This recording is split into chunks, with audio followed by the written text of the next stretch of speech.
New addition to the family, Peaches. She's on bags. Sometimes she loafs up, you know, two-stroke. Slightly insane. So today we have a change of plans. We're turboing the Lexus, man.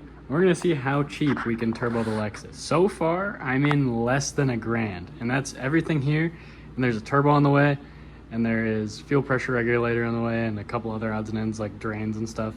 But we have a same side intercooler so that I can keep the piping short because the G's have the intake over the top, which is dumb, but whatever.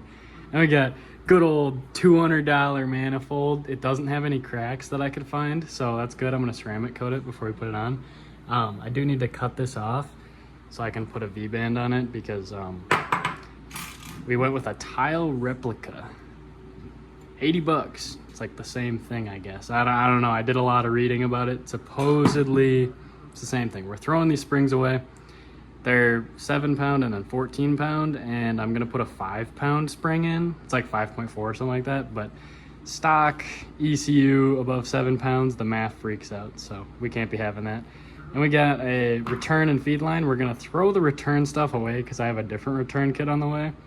And I'm gonna put a bung on the oil pan, but this will work for hosing for the feed line, which I have a T that's gonna go off of the oil pressure sensor. I'll throw a picture right here. It's called a Union boat. All the IS300s have it. It's really easy to tee off of, and most people do that when they go NAT.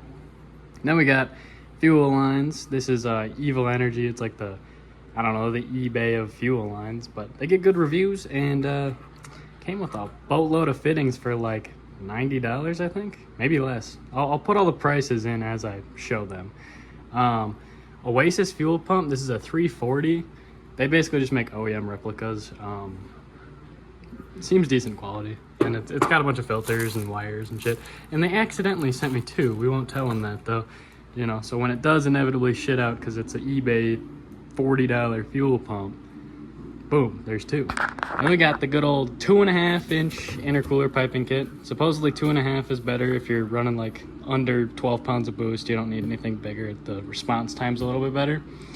And then in the next clip, I'll have the turbo, the downpipe, and all of the other bits, and I'll go over those. Woke up and I was like, man, where could the cat be? Ignore the mess.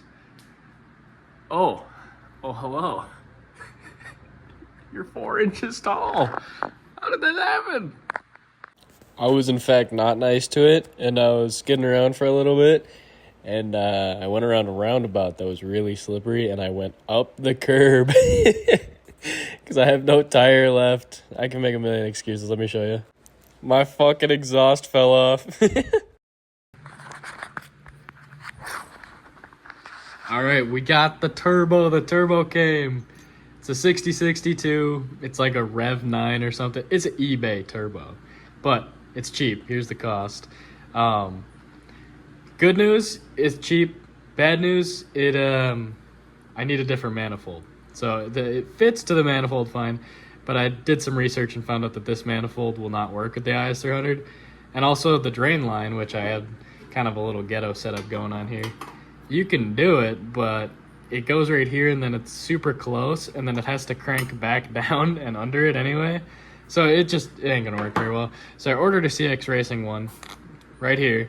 It's a little more expensive, but we'll just cut this off the cost and then put that one on there. Basically just moves this to here, and then the drain goes right in the middle where it's got that big gap. Pretty cool.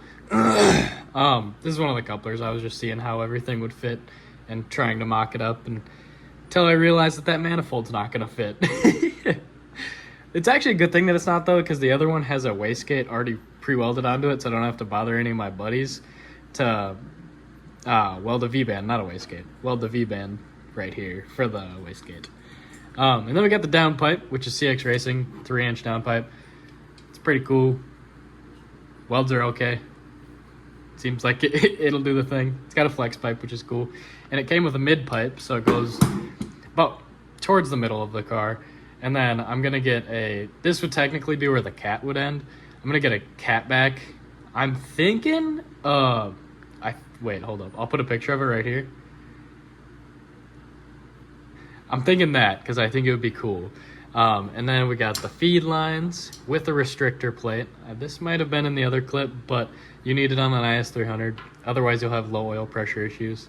T-fitting, because this is where the feed is going to come off. So there's a union bolt or an oil pressure sensor, whatever you want to call it.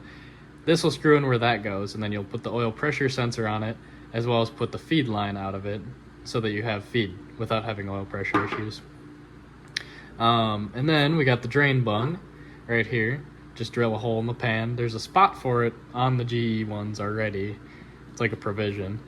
I'm going to put this on there and probably JB weld the fuck around it because I don't want it to leak. And then we got our fuel pressure regulator kit. It's pretty chill. Seems like a decent unit. Came with a little gauge as well, which is nice. Yeah.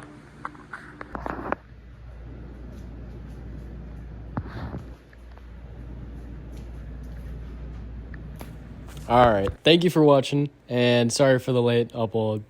Just been waiting for parts for absolutely forever. It took like 3 weeks for that manifold to come.